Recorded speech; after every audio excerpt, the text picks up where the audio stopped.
Hold on to your butts. As we go live. Oh my gosh. All right, you guys, I'm going to get my ponytail right up here. All right. Hello, everybody. Hello, everybody. Oh my gosh. I'm so excited, you guys. This is like the fifth or sixth panel. This is exciting. I'm so excited. All right. So, Alex, real quick before we go, Thomas is like, I missed the, oh my God, I'm so excited. That apparently I used to do a lot. Yeah. So, oh, all right, you guys. As you guys come in, say hey. Thank you guys for being here. I'm so excited. Thank you guys, my guests, for being on here. Some of you coming on very short notice, like today. Shout out to my guests who could not be here. Sending you guys lots of light and love. I know that each of you is going through some things, so sending you lots of light and love. As you guys come in, say hey. Let us know where you are coming from if you're tuning in from Facebook, YouTube, and where you are at in the world, and how are you feeling today? I know it's, it's kind of been a fun week, fun few months actually, right? Fun few months, longest year of the year. So let us know how you're doing, and if you guys feel called to do so and you receive value from this, please share this show so I can continue bringing you more amazing people and more amazing panels. So without any further ado, I'm going to drop into my other epic intro, and we're going to kick ass on this roundtable. Yes. All right, so hello and welcome to the TUF Woman Roundtable, you guys. Ooh, I like it. This is the table where I invite some super badass fucking people, pull up a seat, and create some epic conversation. Oh my God. So at TUF Woman, I believe that all people have the power within themselves to live life authentically, free from fear, confident in who they are, and empowered to go out and create a life that absolutely lights their soul on fire. I also believe that by one person showing up in their power, we give other people permission to step into their own power, thus giving us the opportunity to rise together. Through this joint rising, that we move ourselves and humanity forward to a more beautiful way of living and being. So you guys, pull up a seat, tune in, drop lots of questions, interact, and let's have some fun, you guys. Right. Okay. I'm good. You guys, all right, you guys, I want to introduce you guys to my epic guests. And before I do that, I'm going to tell you guys what we're talking about tonight. We are talking about intuition. And for any of those of you who are wondering, that is your gut feeling. That is that little voice that we don't always listen to, myself included. If anybody else has never listened to their intuition, please raise your hand. I have, yes, not listened. 100%. But ultimately, it's the little voice that will guide you along your journey in the best possible way. So tonight we're going to talk to you about intuition, what it is to each of us, and why it's so important. And then we're going to touch base on why it's important why it can be helpful. I want to say why it's important, but why it can be helpful to run your business from a space of intuition and just all things intuition. And lastly, we're going to talk to you about tapping into your intuition and simple ways you can start doing that now so that you can really start hearing that little voice and not feel so stuck and lost in this big, crazy world that we're in. So without further ado, we're going to start off with everybody introducing themselves and what you guys do and who you serve. And then we're going to kick off this amazing episode. It's okay if you want to lead us. Thank you very much, Ashley. What a great introduction. Such a pleasure to be here with so many women, and it's a great opportunity to talk about what intuition means. So I'm the courage activator, and I support women in business to move beyond whatever it is that's holding you back so that you can listen to your intuition without all those old patterns and programmings. And I do this through intention, essential oils, colour therapy, meditation, and affirmations. So I do one-on-one sessions with people to help you unblock whatever it is that's holding you back. So, and intuition, if I had not followed my intuition, I wouldn't be doing what I'm doing now. And it took me many years to really listen to my intuition, because I don't think I was brought up, well, I think most of us aren't brought up to really listen to what's going on inside. And I call my intuition actually my divine messages or divine nudges. So, Alex? Oh, my next? Oh, what is up, everyone? My name is Alexandria Ray Agresta. I have had the honor of being on this show 3 times. This is my 3rd time. So I'm so excited to bring the energy, talk all things intuition. So I co-founded a company called Purpose Pioneers, and that was built on the belief of creating a world where people fully align what they do to make money with what they do to experience meaning and fulfillment in their lives. We call it the sweet spot between purpose and profit, uniting your divine gifts with how you run your business. And how I bring that belief to life is I work with established entrepreneurs who are crushing it in their business. They're doing great, but they're feeling like this feeling. They're ready to go beyond the business. They're ready for something more, and they know that there's something more in store for them. And they're really ready to share all of this wisdom that they've cultivated. They're ready to share it with the world. So what I do is I work with them to help them find and book the right stages, because the stage is the greatest platform on earth to share your wisdom with the world. So they go out there, they make magic on these stages, and what they end up doing is they make that transition from entrepreneur to thought leader, and they turn their business into a movement, because I'm a big believer that we don't run businesses, we further movements. So I am so pumped to be here. Ash, you're my girl. I've seen you since the early days. I'm basking. I'm like smiling so big right now, just like watching you in your freaking divinity. So keep being you, sister. I'm loving it. Thanks for having me on. No, I'm so excited. All right, Karen. Hello, everybody. So I am a first timer on the TUF Woman Roundtable, or TUF Woman Table, or anything. So this is pretty exciting. Ashley, thank you for having me on. I'm a business and mindset coach. So not only do I help you work through your fears and anxieties that may be holding you back, I help you get organized. So. Oh, she went off. Karen, she muted. Oh, Karen, you muted. Or she went off. I don't know. Uh-oh. All right. We heard you, and now we can't hear you. Sharon, well, I don't want to interrupt. All right. Sharon, do you want to introduce yourself while she's getting unmuted? Absolutely. Hello, everyone. My name is Sharon Froshen. I am a person who wears many hats. I'm an ordained minister and the founder and chief servant at the Community Center for Collective Consciousness. I am the founder and head NLP practitioner for the Phoenix Reboot.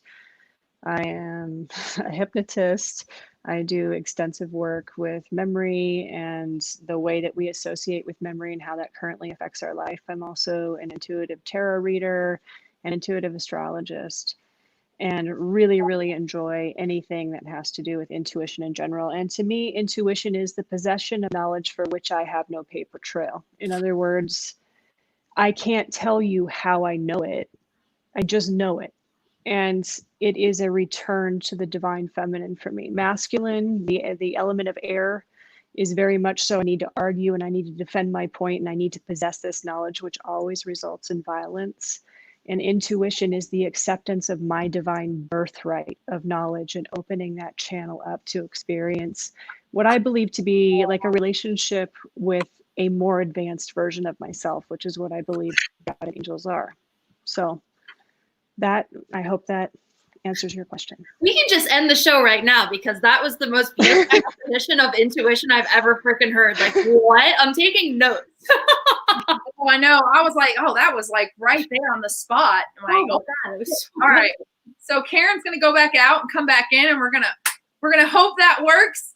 And yeah, we're gonna hope that works. And I'm gonna introduce myself, because I realized a couple panels back that I wasn't introducing myself. Like, everybody introduce yourself. So all right, you guys. My name's Ashley Ingram. I'm the host of this fucking badass table right here. Yeah, I cuss a lot in case anybody's thinking that happens. All right, I am an unfuckable woman's coach, and what that simply means is that I help women come back home. So this is really geared towards what I do in coaching. So I help women come back home to themselves, which I myself struggle with for a very long time.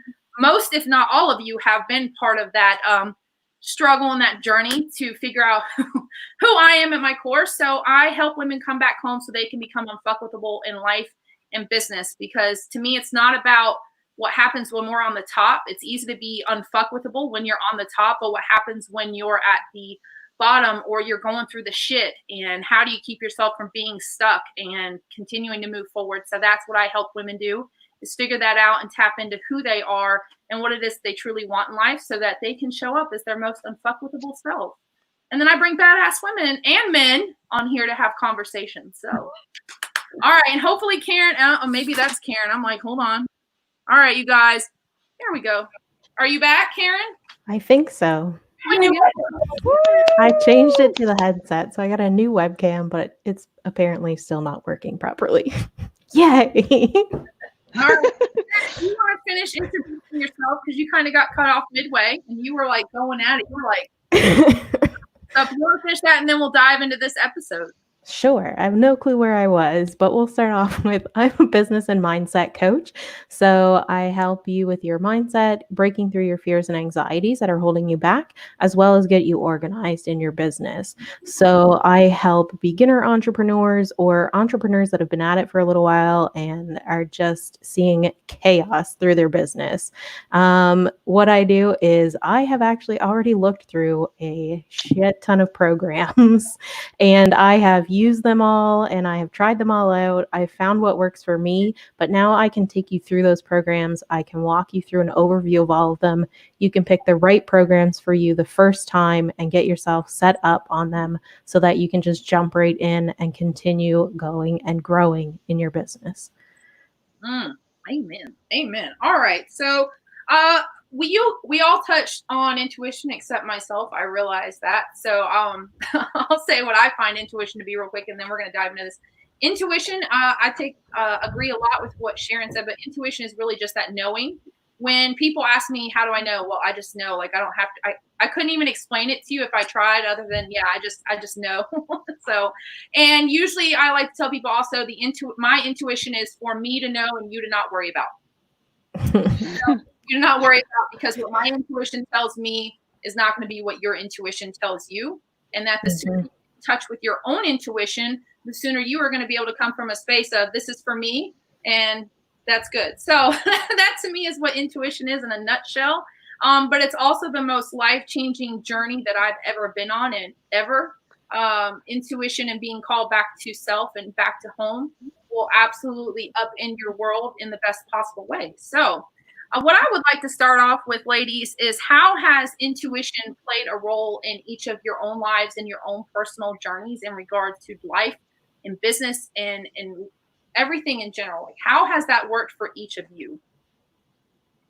And you guys can, and this is the part where you guys can pick who wants to go first. Jump in. All right, I'll jump in. I was like, let me not jump in, but I'll jump in first. So Tony Robbins said this. He said business is spiritual, and it like totally rocked my world. And the way that I see life and business, it is intuition. I believe, and again, this is just my personal belief, I'm more spiritual than religious. I like to operate with the laws of the universe and with energy. I think a lot of us are on that same boat as well. And I believe that we are physical manifestations of the infinite energy that is the universe, that is God, whatever you call it. I actually think we come from this energy, meaning intuition is built into our system. It is how I believe we bring spirit and form together. And it's how we stay connected with whatever you want to call it, source, the divine, God, the universe. So I think intuition, it's the connector between spirit and form, between our spirit and this squishy human bodysuit that we all have. And the way intuition has, it is my life. It's played the entire role in my life, because the way my human design is, which, by the way, if anyone doesn't know human design, just do a quick Google search, probably connect with Sharon. I don't know if you specifically do human design, but you did a reading for me and it changed my life. So, but the way my human design is built is I literally get gut punches, like energetically, and I'm able to discern that that's my intuition speaking to me. And I know yes or no. And then I go. That's how I operate. It's how I've always operated. So now I recognize that my intuition, the universe, Gus, God, it's always speaking to me. It is me. I am it. We are one. And intuition, I think, really just makes my life flowy and beautiful and fun and effortless and expansive. And I love that Sharon said it's the feminine energy coming out, because that's immediately what came to mind. While the divine masculine is beautiful, it can be very destructive. I mean, the divine feminine can be beautiful and destructive as well. But when we are showing up in our intuition, I think our divine feminine, whatever gender we identify with, is coming out to play and allowing us to just experience connection on like freaking quantum levels, like even beyond what we can comprehend. And that's where I think the knowingness comes in. Like there's never really words for intuition. It just is, because it's the language of, we're speaking the language of the universe when we are showing up in our intuition. So, damn, I just got real metaphysical. What up? Hello. Here we are on the TUF Woman table. So I can go next if you guys can still hear me. All right, cool. So my story is kind of like, it was there and then I kind of went backwards. So growing up, I always had, I guess, this connection where I just knew things and I could tell like how people were feeling, what they meant. You know how people tell you that, you know, in text or an email or someone's writing it down, you can never really know what they intended. Growing up, I was crazy good at picking up on whatever it was that the person had put intentional into that text message or email or whatever, without even being, well, clearly not in the same room with them, but I was just always good at, it was like I could reach through the phone and like feel their energy and what it was that their specific intention was for what they wrote. And people never understood it. I didn't even understand it, but I didn't try to understand it. And I think that's why it worked as good as it did when I was growing up. And then something happened when probably around 17 or 18, around the end of high school. And I just lost, because I was very confident growing up too. Like I was like, this is me. I'm weird. Get over it. Like, you don't like it, you can go stand over there. That's your loss, not mine. That type of stuff, right? But then something happened, and I've yet to pinpoint it in any of my writings, but something happened and this switch just flipped. And all of a sudden, I was in my head and I was overthinking, and the masculine just took over. And I didn't trust myself. I was not confident in who I was anymore. I didn't trust that I knew how people were feeling, or that I could tell how people were feeling, or anything like that. And I just absolutely lost touch with it. And then in 2014, I had a miscarriage, and it took me about 3 years of being depressed on the inside, but emanating happy on the outside, before I fully came back to being like, I have to get back to me. And I started practicing my spirituality, and I got in touch with my inside voice again, my inner voice. And I started using tarot and oracle cards, and that really brought me out of my shell a little bit, and actually started to get me to trust more in my own inner voice. And like when I started, I was that person that I would hold up the card and I would say something and I would be like, is that right? And I'd have to go check the book because I didn't trust myself. And then one day I was just like, you know what, F this, I'm just going to do it. And I went for it. And I'm still growing every day, because it is a journey. It's not just, you know, like, bam, here I am and everything's okay now. And I, you know, it's 100% again. So it's a journey and I am still progressing on it, but it's definitely back now. And it is just amazing because I do what feels right to me and what I'm feeling called to do. And that's when I get the biggest responses in business, in life, in anything that I'm doing, is when I get an idea and I'm like, I'm going with it, and I go with it. And that's when I get the biggest response from people. Yeah. I'm just going to take comments for a second. Steven popped on, says awesome panel. And he's also Steve. quantum chatting. I love that. What up? Angela's going to catch the replay. I read that comment. She's on a call. And then Steven says, truth for Karen. And he says, love to us all from the UK. So What up? love to Steven. So we have two other ladies. So yes, because I already have a question blooming after this. And I kind of feel like I know who's going to take the lead on that. But I'd like to let both of you finish. How has intuition played a part in your life? And how has that journey been with your own intuition? Okay. Would you like to go, Kay, or would you like me to go? You can go, Sharon, and then I'll go. Yeah. Okay.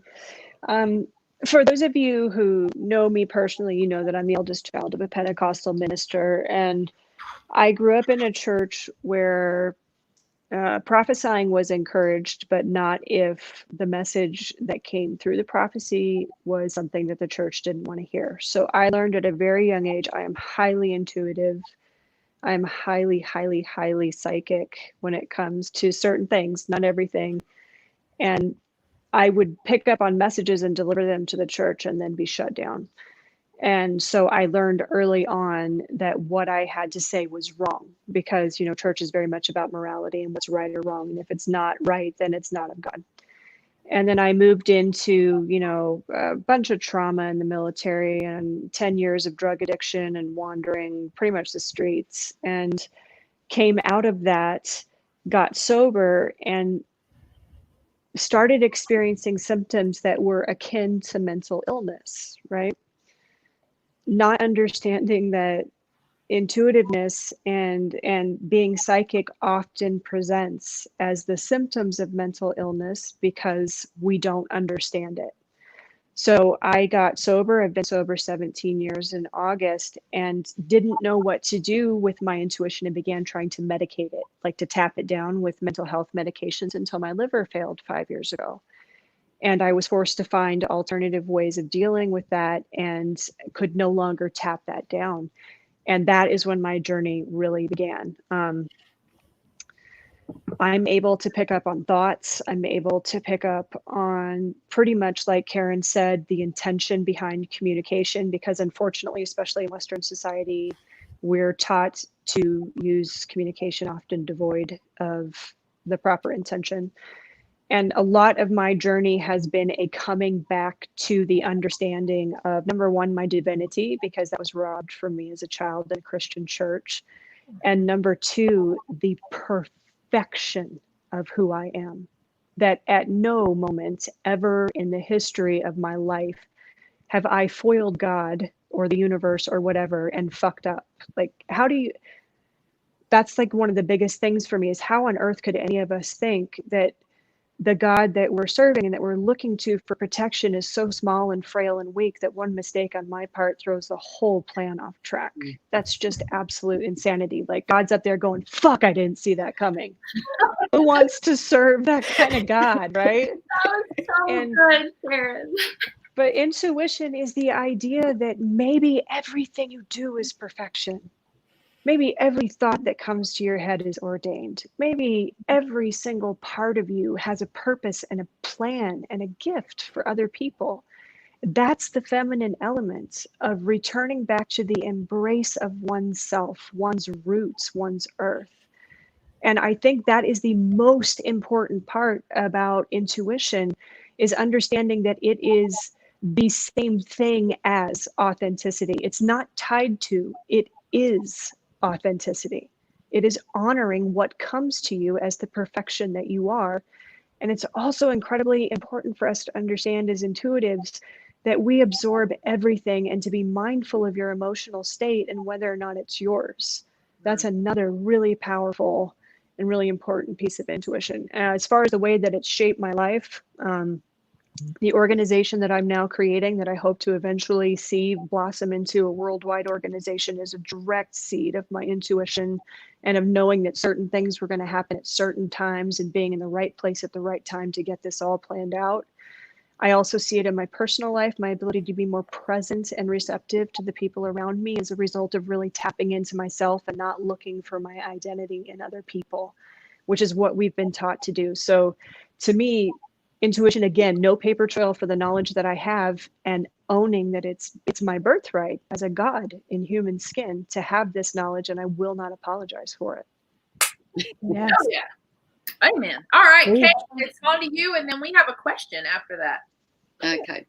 So my journey with intuition is a little bit similar to yours, Sharon. I was brought up in a Christian church, and I actually don't think I was encouraged to learn how to make my own decisions. And I can remember sitting in church thinking, if there was a God, why would this happen or that happen? Or and there were just things that didn't add up to me at a very young age, but I didn't really do much with it. I think I turned my sense of my connection with spirit off. Actually, that's what I did, and I just went on in life and just let life bumble along. And I thought, for me, I think one of the earliest acknowledgements of intuition is when my children were very young, and the baby would be asleep inside, and I'd just have this sense of, oh, I better go in because the baby's about to wake up, and you'd go in and the baby was just stirring,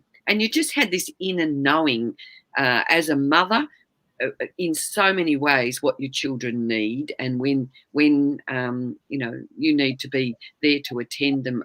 So I think that was probably my strongest connection quite late in my life, well, in my early 20s.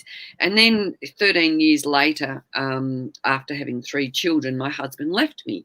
And that was a whole reawakening for me about what I was doing in life. And, it was like, oh my God, I'd got married, had the children, did all the things we thought was what life was all about.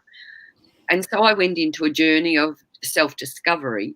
And along that journey, I came across a technique called orosoma, which had coloured bottles with oils with coloured bottles and had energies of crystals and lots of things. And I learned how to do readings from them, and they're very based on the tarot. There's over 100 bottles now. But anyway, long story short, I started learning how to do readings with people. And I discovered then that was my strongest sense of discovering that I was intuitive, and I don't know whether there's a fine line between being intuitive or psychic, but I started saying to people, things started popping into my head about what was happening in the readings.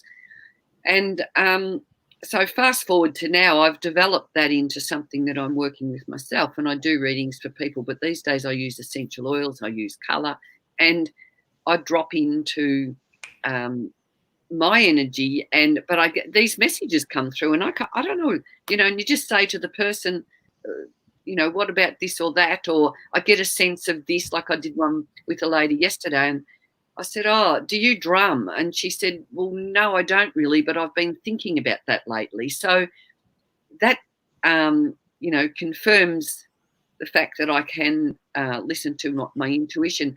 I think it's it's like a muscle. It's something we need to practice and grow, because it's not something we're taught at school, or it's just something that you get from within. But very rarely are we given. And I think life is changing. I think a lot of parents these days are allowing children more say in making decisions, or asking children how they feel about things is very important. So I think each and every one of us have intuition, and I think the more we develop it, the better we get at it. And I think it was Sharon who said something about being in the right place at the right time. Well, one of my sayings is, I'm in the right place at the right time for the right reasons with the right people. And when you bring your intention into whatever you want to do, that amplifies your ability to become expansive with that God source, or that energy, or whatever words you want to put to it. I don't know what the words are. But I encourage each and every one to trust their intuition. And sometimes we stuff up, and that's okay. That's all part of it. For me, it's when you find the joy with those messages that drop in that are my guiding light. All right. Amen to that. I love all of that. Yes. Steve asks, if you have trust issues, period, how do you learn to trust your intuition? And I want to, before we answer that, that brings me to this. So there seems, from what I've noticed and going through my own journey and everything, we come to this point in time where we lose track, or we lose our connection with our own intuition. And like a lot of you have said on here, we're not taught that growing up, or that's made to be inhibited and things like that. So what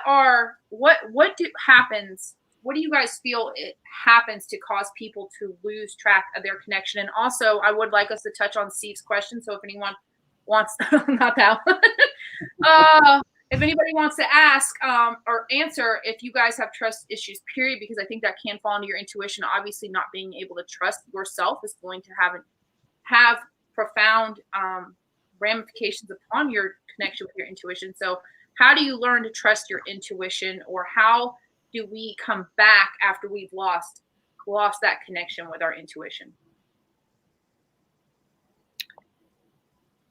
Practice makes perfect. I think it's that thing of taking that step of courage to follow our dreams or follow our divine nudges. And for me, I'll come back to that joy factor. If you get excited and there's joy in it, that's what you follow. If you are still questioning it, leave it for 24 hours, or, just wait until those things, if those nudges come back, to me, that is confirmation. So long as there's the joy in it, and it's, and you embody it, you feel it in your body, you feel that safety. The more you work with it, the better you become at listening to it. Yep. And I want to say, I think for me, a lot of what helped was learning to trust that whatever came out of my mouth was meant to come out of my mouth. I think as women, we have and this was huge for me. I apologized a lot for no fucking reason. Mm-hmm. I would apologize for other people, and someone, why are you apologizing? Why are you apologizing for what Those are the best apologies. Like, I'm so sorry that person over there on the street tripped you up, even though I have nothing to do with them. I'm gonna apologize right now. We as women especially are made to feel apologetic for our existence. I'm going to say that. We are made to feel apologetic for our existence. I see it all the time. Women saying, I got told I'm too much, or I got told I'm too this. And Steve, and I think this goes both ways, right? We take on the world's expectations of how we should show up in this world, instead of asking ourselves, hey, how do I actually want to show up in this world? And thanks to a lot of the people on here, that's the kind of the what the fuck moment I had to have with myself, is like, how do I actually want to show up in this world? So Steve, and also Alex, taking on your human design thing, the way that I know I'm intuition is when I actually wait to respond to something instead of going, oh my God, I have to do it right now. Like, I've had a lot of things come up and I'll be like, oh, I have to do it right now. I have it right now. And that's not how I'm meant to act out of intuition. Like, that's called complete misalignment. So I think for my answer to your question, Steve, because I kind of jumped in there, is for my answer to your question is just, your trust issues with people start within. And I don't say that in a bad way, but your trust issues with people are tied directly to your trust issues with yourself. And I'm gonna say this in the nicest way. I think that you are too hard on yourself. I think you put too high a level of expectation on yourself, and when you don't live up to it within yourself, you feel as if you've let people down, especially yourself. So I think that that really diving into the expectations you have of yourself and how you show up will help you to dive further into the trust issues you have within yourself. So that's my thought on that. That's my thought on that. Steve, I'd also go ahead. No, you go. No, what I'd like to say to you, Steve, is that so that question arises from a place of, I didn't get the results I wanted. So in other words, I can't trust my intuition because it didn't do what my expectation was that it would do. And so as a result, now I can't trust my intuition anymore. And I think it's very, very, very, very fucking important when you're first starting to work with your intuition to divorce it from outcomes.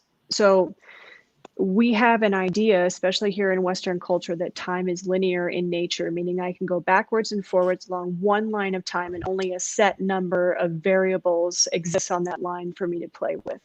And quantum physics is blowing that out of the water. Quantum physics is saying that in every single moment, every single outcome or possibility is available to us to set our consciousness upon and therefore activate. So this isn't the idea that there is something that I need to do to activate or to create this thing, or that I need an outcome for it to be true. You don't know if you're picking up on a possibility from another, like, so if you think of the possibilities of a moment as tiles, and that one tile is going to fall after the other, creating the sensation of linear time, right? Then we have the experience of being able to go backwards and forwards, and our intuition becomes subject to scrutiny. But when you exist in a quantum plane where everything's possible, then literally every single thing that comes to you is from the quantum, is from the universe, is from God. And whether or not it falls in your linear idea of time or how the world works within that linear idea of time is irrelevant to your appreciation for that intuition. I hope that makes sense. You just spoke in quantum language. And I picked up on every single word. I'm like, wow, I'm actually understanding everything she's saying right now. Oh my God. Oh boy. So I just wanted to add some nuggets really quick. I think that the common theme that I'm picking up from everyone's response to this question is, in order to, I believe, trust anything, is to first understand it.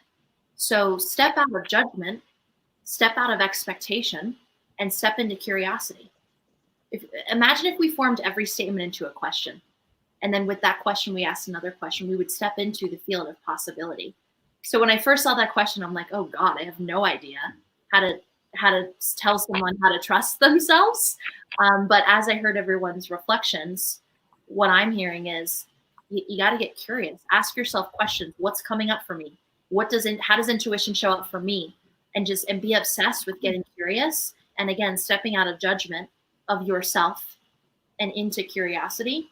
I think that's when we can really start to understand things, and then understand, for me, self-understanding then leads to trust. So back to the human design thing, human design has changed my life, because now I'm like, wow, I understand why I operate that way. I've never really understood why. It just is. And I just have this like next level understanding of myself, which allowed me to accept myself, which then allowed me to flex my intuition muscle 100 times more. And now it's just like one beautiful blend of whatever thisness is. I call it going with the flow. So, you know, you might get an idea, but you know that it's just something energetically, or you just kind of know that you can't take that step just yet. It's a bit like Ashley saying you don't actually have to act now. You can get those messages, but if you just keep listening to your intuition, the time to take that action will present itself. And it's not something we have to force or push. It's something that just naturally flows. So I'm going to jump in here. Steve's probably going to hate me because we have good conversations and he usually dislikes me for a little bit at the end of all of them. So I'm going to validate everything that everybody's saying in regards to intuition. I'm going to touch a little bit on the trust aspect of this question. So how do you start trusting yourself is kind of where this is going. I have some questions for you, Steve. Do you not trust? So here's things you got to look at. Why do you not trust yourself? Or is it you have a distrust of other people? If it's a distrust of yourself, ask yourself, why do I not trust myself? Do I not trust myself because I stepped into a situation that I thought was going to be right with me? I did something wrong, messed it up, and now for whatever reason, it ended up horribly. So now I can't trust that my original decision is going to be right. Or did the situation happen You thought something was going to be right for you. Somebody else did something and blew it up. And now you're second guessing your original choice because of a choice somebody else made. So I want you to think on that, because even if you blew up the situation, then you were meant to do that. Like Sharon said, everything is possible all at the same time. We're gods in our own right. And Sharon said this to me, and it stuck in one of my card readings you did. You're a god. Do you really think that you fucked something up in your own life? Oh, good. She said, Like, that's so good. come on, right? So that stuck with me, and I've been working on that. So maybe that's something you need to work on as well. Do you really think that just because, like Sharon was saying, your outcome didn't happen the way you projected it to happen, that it was the wrong outcome for what happened? It was probably the exact outcome that you were supposed to have to get you to an exact point in your life where you needed to be at that moment. But for whatever reason, we are taught, this is what you do. Like I think Kay said earlier, or someone said earlier, you grow up, you get a job, you get married, you have kids. That's your life. It's basically pre-planned for us when we're a kid. This is just how life is supposed to go. Right? So when any of those things crumble and fall apart in a way that we're like, wait, that shouldn't happen, it throws us off our game. And then we don't trust other people, we don't trust ourselves, and we close our heart off. So you need to ask yourself, are your trust issues based on things that you've done because you screwed up an outcome you thought was supposed to happen? Are your trust issues based on somebody else's actions? And why? Because that's their actions. You can't control that. You had no say in that. They just gone and done it. You didn't do anything wrong. You went to the exact place you were supposed to be. They fucked up. You're good to go. Like, you really need to dig into where the trust is stemming from. Are the issues caused by other people and now you don't trust your own decisions? Or are they caused by you did something wrong and now you don't trust your own decisions? And then work through those traumatic experiences and, come to the conclusion that everything happened for where it was supposed to happen, when it was supposed to happen, the way it was supposed to happen. Amen. And I'm going to touch base before we kind of start transitioning into what Sharon said. Release the expectations on what you think the outcomes should look like. One thing that really helped with my intuition was learning to go with whatever came out of my mouth and not questioning that. And I know that sounds like some crazy shit comes out of my mouth sometimes, and even I'm going, really, Ash? Really? But I stopped questioning it. I literally stopped questioning whatever came out of my mouth. I was just like, I'm going to roll with it. It's going to make sense somewhere along the line. It's going to hit where it needs to. And that was huge for me. And I'm going to do some questions. So Angela said we need an additional half hour for this panel. I agree, Angela, but I like to keep people's, I like to have respect of everybody's time. So my time included. And Ari Somo, that sounds up right, of French Street. More info, please. Okay, maybe connect with Steve after this. And then Jen gave some decalcifying your pineal gland and eating plant-based and meditation. Silence enhances your intuition. That is true. That is true. Get rid of the fluoride in your water. Right, and it's like I totally believe I'm in the right place right now. So there you go. See? Yeah. There you go. Don't question that. It's starting. So I want to, before we go into the last part of this, I have to ask you ladies, and this might put us a little over, but where do you guys think it starts with, especially in the Western world, people being so disconnected from their intuition? Like, I want to know if any of you have any real thoughts on where we start, because I think there's a lot of people that are deeply disconnected. I obviously have many ideas of why that's probably the way, and I don't think any of it's unintentional, but I would love all y'all's thoughts on why do you think people are so disconnected right at this moment, and then that'll foray us into that last bit. So I would love to address this if at all possible. I wrote Sharon to go. Yeah, Sharon's first. I'll go next. She's got things to say. Lay it on me. Oh, did I cut you off, Canada? I'm I sorry. just said childhood. That was where I was going to start with my comment, but we'll get there. You go ahead.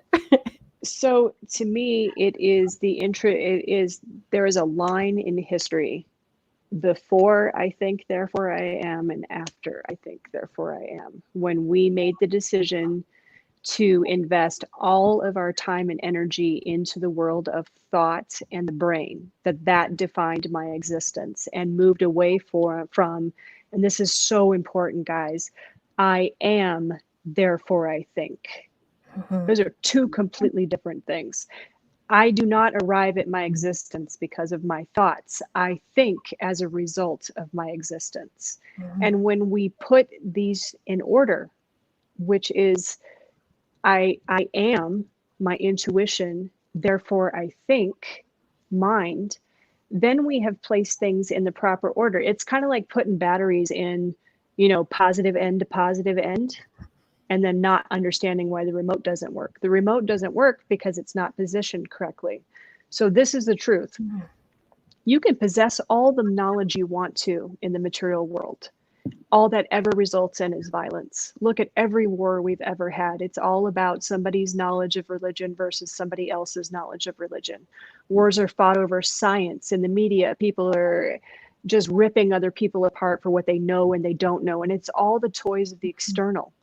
All the facts I can gather, all the things that I can know, all the ways that I can show you X, Y, Z.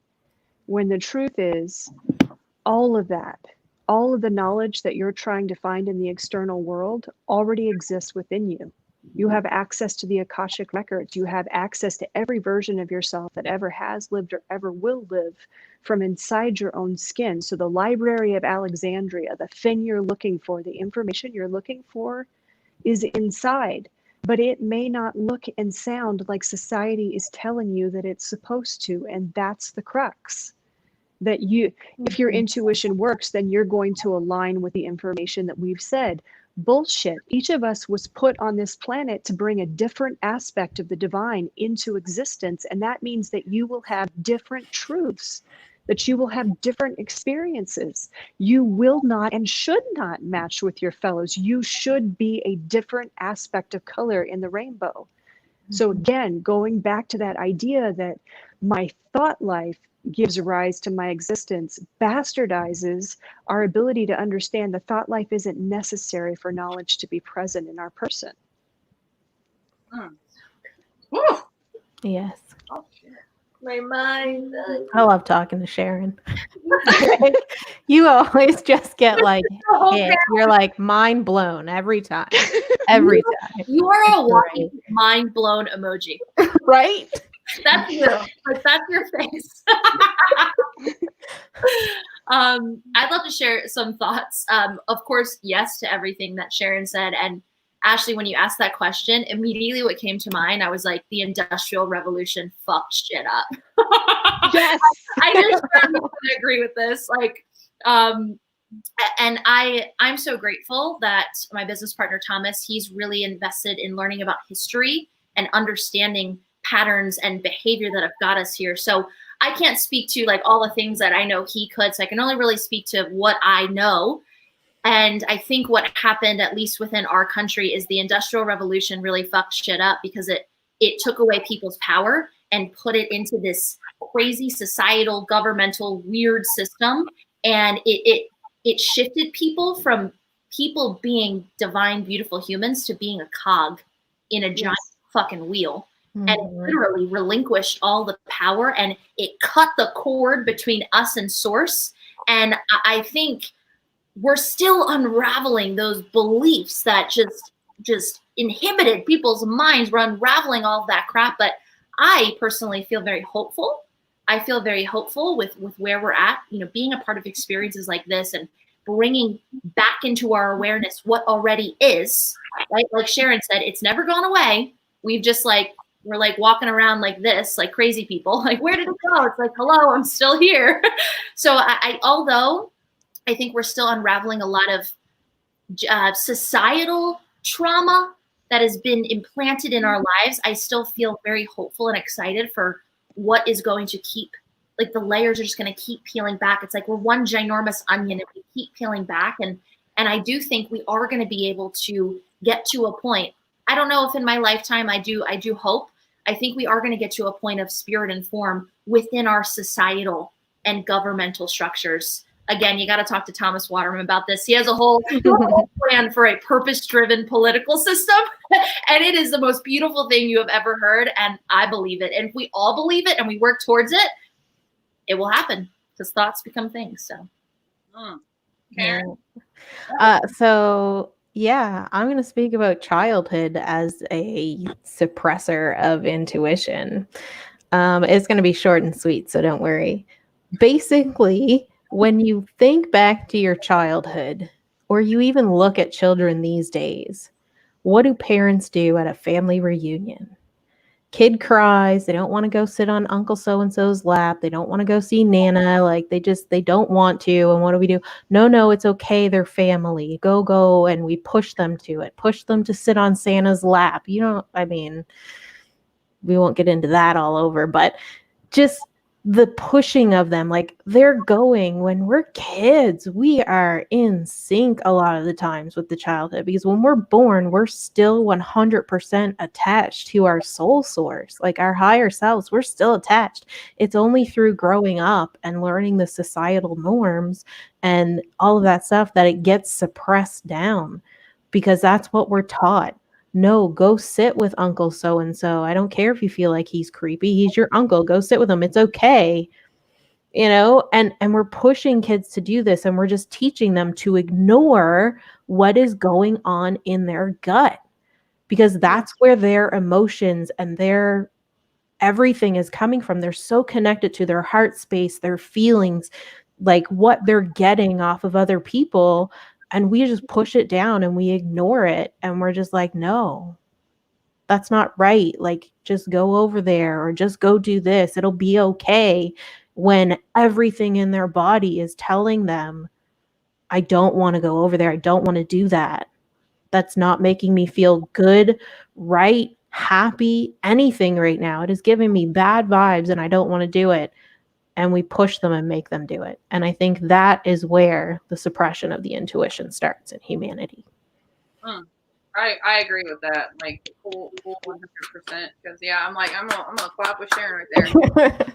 I think as children, we're made to question our identity from a very young age. So I'm gonna give like a small story. When I grew up, I had two ways of growing up. So my parents were divorced, and on one side was my mom, and that was I've done all kinds of religions on that side. Okay, a lot. I've had like the smorgasbord buffet of religions on that side. And then on my dad's side, it was straight Catholicism. And I'm talking like hardcore Catholicism, like mass every Sunday. I always have a funny story that we showed up to do family pictures, and I wore a white dress when I was 15. I learned that you don't wear black thongs under a white dress for family pictures at Catholic member directory day or whatever the fuck it was. But anyways, oh my God. Listen, I was not. I bet they were hitting your phone number up like it was going out of style. Oh, brilliant. I remember they're going in the directory looking up Ingram. Okay, let me get the number down. Which one was it? But no, I just remember being young though, because I was never baptized Catholic. My mother was vehemently against it, and I just didn't want to be in Catholicism, even from a young age. I'm not knocking anything. There was just a lot of things I didn't agree with, and also in the religion at that time, I don't know if it's the case now, but when you get divorced from someone, you have to you get absolved, like your previous marriage and anything attached to it becomes absolved in the church's eye, which means anything attached to the previous marriage does not exist, i.e. I was the bastard child of my father going to church. And so I have to walk into church, and every time they be doing the communion and stuff, I'm the one that's got to sit there and be blessed for being the bastard child of my father. And so from a very young age, I'm meant to question my entire identity. So I think what it is we are told to question our actual true identity from a young age. Mold, then it's not good, or it's not right, or anything else. And so when we come outside that mold, I feel like that's where that disconnect has been created. Instead of coming back to self, we now begin feeling disconnected, because even though this feels right inside of me, this tells me that it's wrong. This over here says that I'm wrong. And so obviously, because this has been the commanding source for my whole life, instead of, like you guys are saying, instead of being commanded from source, we're being commanded by this external source. Now I have this massive disconnect within me. And that's where I, like all of you said, I feel like it just starts at such a young age, and there's so many external pieces to it. And that's what comes back. That's what comes back in. But that's my fun story for today. That was great. That was amazing. Now you guys are always going to remember black thong, white dress at Catholic Family Day pictures. I went to teachers college, and there were quite a few people who were Catholics that came along to that, and we all moved away from home because it was a country college, and all my friends who'd come through the Catholic system seemed to have so much that they had to reprogram. Yes. And it was just enormous. And I was brought up in a Church of England. It wasn't quite so heavy duty. But, you know, I really feel for people who have been so indoctrinated by some of these belief systems, which I have as well. But some religions maybe have a heavier hand than others. Before we go on this last piece, because we're getting to the time, so I want to respect Stephen made us, at least she had some on. You know what? I'm going to say that I never took that lesson into my adult life with me. So you're right. At least I had some on then. So, and Angela said, yes, it's still the same in the Catholic Church. And you know what? I want to iterate this. I'm not knocking Catholicism. I am not. I respect everybody's right to believe what they believe, to be happy within your religion or spirituality or whatever it is. I'm just saying that was my experience. And that was something I knew as a truth for myself. So for anybody out there who might want to come on here and go, oh my God, no, I'm not listening. Settle down, Karen. Do what? To anybody who might want to come on and start talking, settle down, Karen. Yeah, right. Settle down, Karen. No, but yeah. So no, I have no hate for anybody or dislike for any like religion or anything. That's just an experience that I had, and I feel like that's where that kind of emanated from. So, and then Jen says I was baptized Methodist at 12 and Baptist at 8. Holy shit! Wow, that's wow.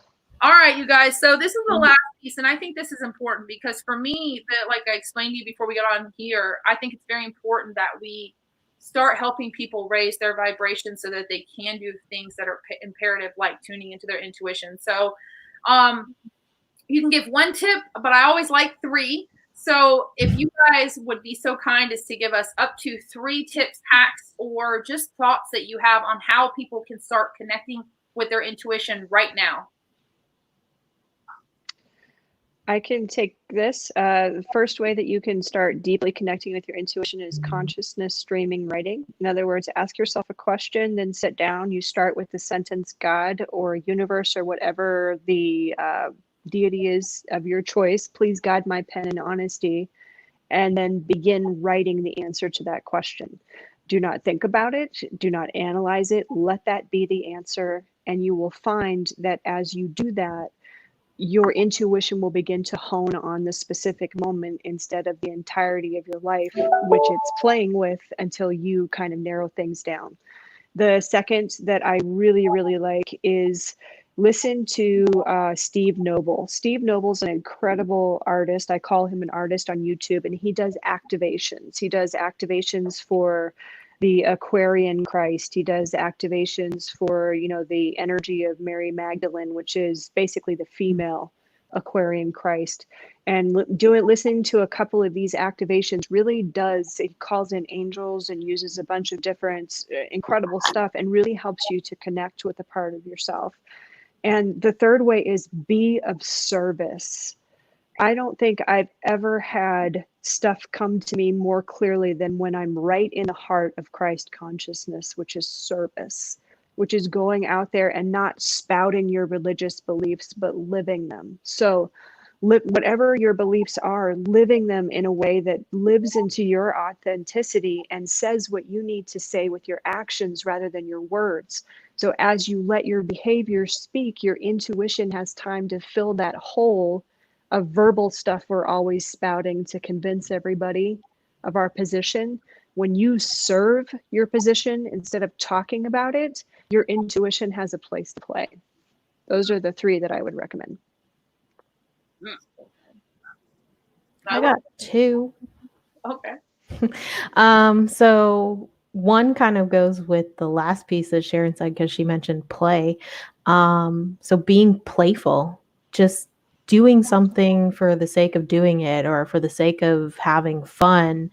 And then it links into my other one, which is feeling your emotion, feel into it.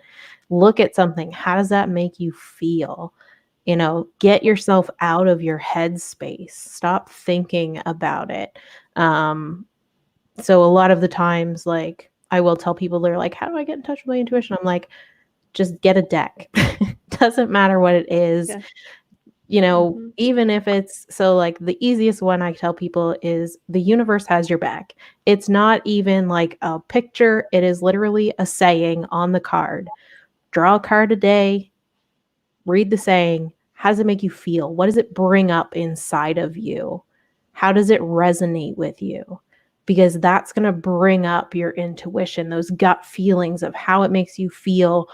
It may even trigger a gut feeling of something going on, or an extra saying, or something else may get brought up because of this saying. Go with it. And then go into the conscious stream of writing, like Sharon said, like draw the card, it says this, it brings up something else, write it out. Stream of conscious. There, you've just done 3 different life hacks for getting into your intuition with one simple activity. Oh. All right. I would like to suggest, I love all those points that you've all spoken about already.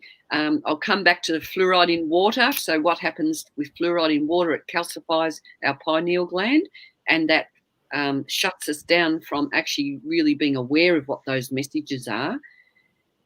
So one way to clear that is through using essential oils. There are certain essential oils that help to decalcify those things in your mind. Drop into yourself. Yes, get out of your head and drop into your belly. I think that's very important. I offer guided meditations, and I take people into that space so that they can drop in to get their own answers and learn to just listen to what it is that's coming from you and make a decision. You're going to rely on yourself, not necessarily rely on other people, or if other people disagree with you, instead of jumping the fence, bring back your boundary and go, no, this is actually where I sit with things, and just keep doing it. Just start with small things, and then that will become a bigger sense where you will feel more empowered with what's happening inside. I'm not sure if that's 3, but yes, it is. Yes. Thinking about it, feeling about it. All right, Alex, did you already give 3 or? I'm thinking about it. I don't know if I have anything like super practical. This question is really pushing me to think, like, if I were to teach someone how to start trusting themselves, like what would be the practical things that I would do? So I got to marinate more on it. But I think what I always like to leave all of my peeps with is that everything that everyone has shared, the mindset, the tools, the practical things, like, please know, this is a mantra that has changed my life, that things don't take time, they take courage. Mm-hmm. So know that none of this takes time. I would love that. Know that none of this takes time. Time is simply a witness. It watches us do stuff. It also watches us not do stuff. And time, as we learned, like, honestly, we created linear time. Like, we just created this shit. And then we use it as a thing to hold us back. Mm-hmm. So everything that you learn today, if you feel inspired, it doesn't take time to start flexing your muscle, your intuition muscle. It doesn't take time to implement all of these things. It takes present moment courage. And that is the catalyst.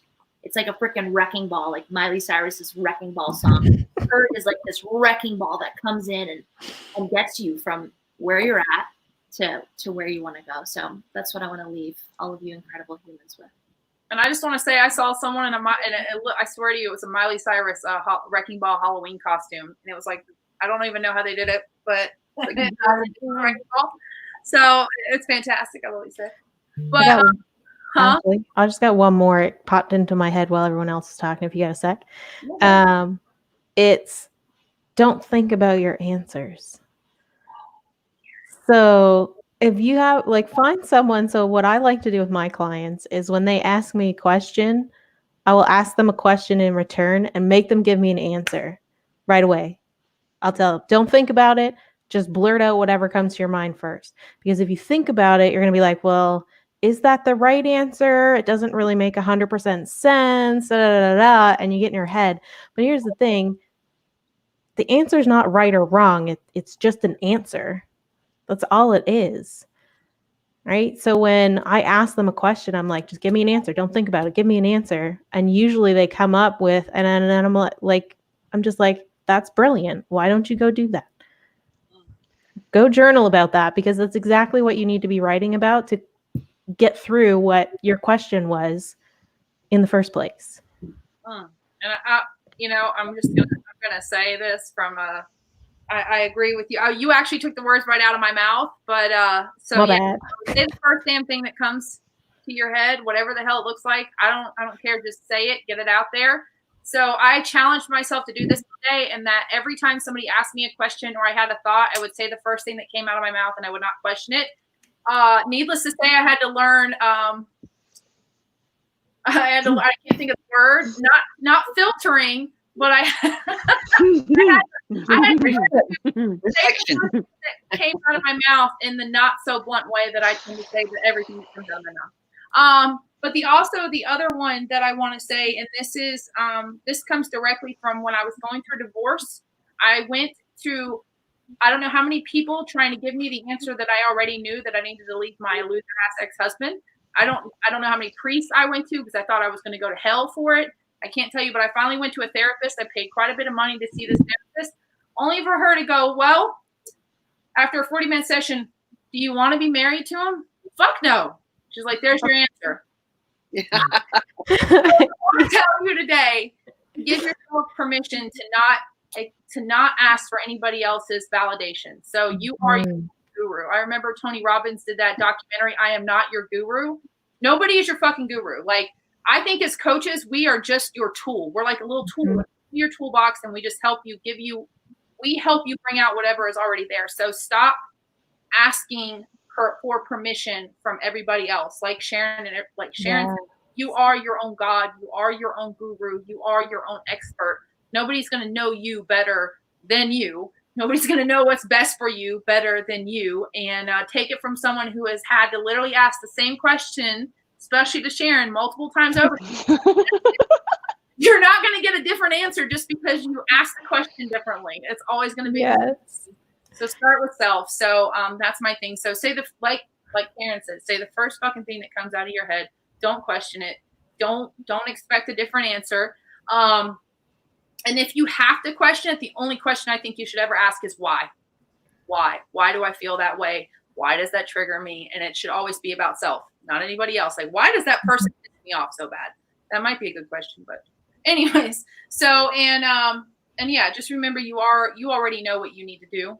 You just don't want to do it sometimes. You already know what you want to do. A lot of times we just don't want to do it. So if anybody has any closing thoughts before we leave. Anybody? No? I'm good. All right. I think we left it on the court. Yeah. Yeah. We left that shit on the field. Yeah. Balls in everybody else's court now. We do the good game part. Good game. Good game. Yeah. We just pass it. And thank you to Angela for always being the one. No, she doesn't wear underwear. I love the show. We left it all on the field. And in all of it. Alex, who brought up human design, Angela is doing human design now. So for anybody who is actually looking for somebody. I know that Alex and y'all probably know a lot of people, but I'll call out Angela right here because Angela is now doing human design and doing readings, and she's actually getting ready to do mine. She sent me a 50-page report. She said, I'm so excited. I'm like, I could not get excited about a 50-page report, but all right, I'm excited. So I'm excited. So I wanted to call her out on that for a moment. But all right, thank you ladies so much for being here. Thank you for giving me a little bit more than an hour. Appreciate you guys so much. I really do. So much. Thank you for having us on. Thank you, everyone. And thank you guys for being here. We got a lot of comments, but the conversation was so awesome. Like I didn't want to keep popping and having to do comments. So thank you to everybody who commented. I'll come back and filter through. And yeah, I look forward to hopefully having all of you on different panels at different times. I know Sharon, well, this was the one you were scheduled for. I couldn't remember if you're scheduled for the 4-part panel coming up in May, but I'm scheduled for 2 in May.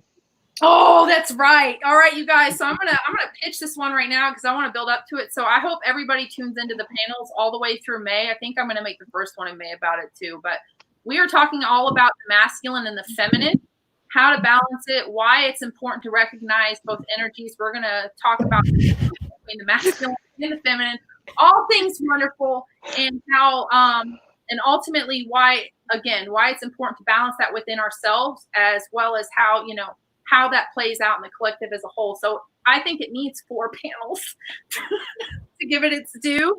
But I'm really excited because we've got a powerhouse of people coming on. It's going to be you thought your mind got fucked tonight.